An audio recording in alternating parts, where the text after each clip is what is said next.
The Flames, the long, dreadful misery is over. They're out.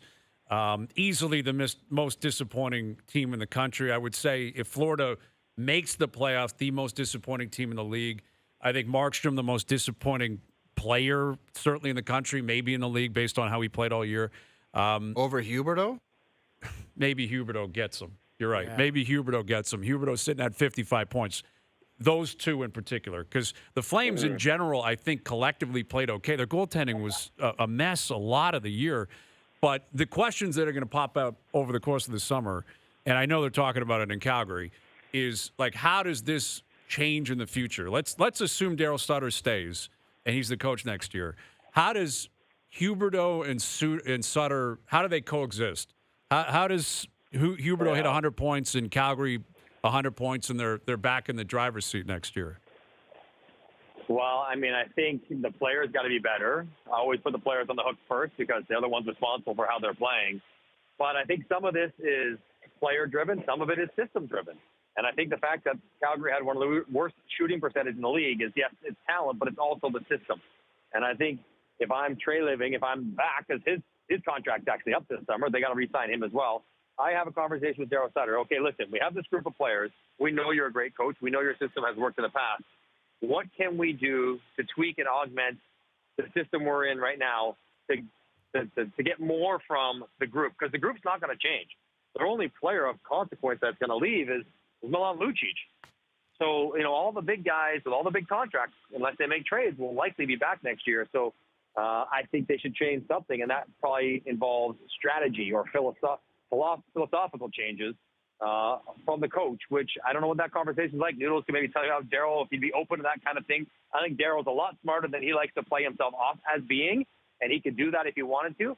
But I think you got to make changes in strategy as well as ask more from the players. I think for a bad analogy, there's blood on everyone's hands. Coaching, players. You just mentioned it. Like, tell me a player on that team that had a career season outside. I think Tyler Toffoli did. Toffoli. But outside of that, if you always say, Johnny, we use this saying regression. Like Huberdeau's regression, yeah, it could be systematic. It could be just culture shock, everything. Astronomical, but like 60 points, like less. 60 points. 60 points Most is ever. So Most ever from one year to the next. You're right. So let's say this. If you expect, and Nazem Kadri is a 60-point player again, not the 87 he had last year, right? Probably That shouldn't be expected. surprising, though. That shouldn't be surprising, though. You Agreed. should not have counted on Nas getting 90. You should have counted on 65. Agreed. But you're right. Noodles, I'm with you. Huberdeau's going to get 80 points next year. He should. Exactly. So Markstrom plays better. Let's say, to your point, you ask the players to play better, and then you ask, the players or the systematic to. Jamie, that sounds crazy to even say. Can you guys play better next year? Listen, not everybody can have their best. I know. Like it is. Like last year, you're looking at Huberdeau coming off a career season.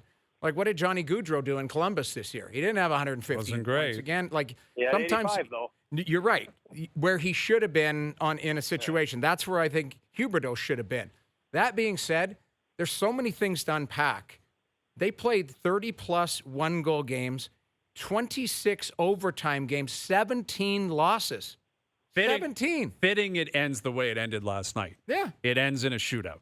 And they lose in the shootout. And they lose. That's you even if you get 30% points, I was telling Ole earlier, that's another 6 points. Yeah, and for the people that are it was an odd choice to go. Yeah, listen, that's Nick Ritchie's. Nick Ritchie's an Not odd good. choice, but these problems are so much bigger. For them to even be in that spot, just don't even go there. Well, bottom line is you expect more. How about win it in overtime? Or how about win it in regulation so you don't put yourself in these situations? How about be in the playoffs 2 months ago like every good team is? That's why, like, they're the Bottom most line. disappointing team. Like, they won the division last year. They were the top seed in the West, and they're out.